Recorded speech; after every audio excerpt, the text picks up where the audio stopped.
Ez da ahal dugun galdetzea, ahalduntzea da. Ez da lo egitea, amets egitea da. Ez da praktiketan aritzea, ariketa praktikoa da. Egitea da, ekitea, eraikitzea. Ez dauka jaberik, buru jabe izatea da. Ez dauka hierarkiarik, bihurri izatea da. Ez dauka preziorik, balio handia dauka. Zubigintza da, aniztasuna, elkartasuna. Ez da itxura aldatze ariketa bat, eraldatu egiten du. Ez da aisialdi pak bat, bizipoza ematen du. Ez da marka bat, marka uzten du.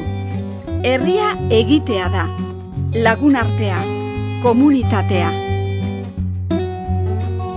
Aukeratu, herri lana.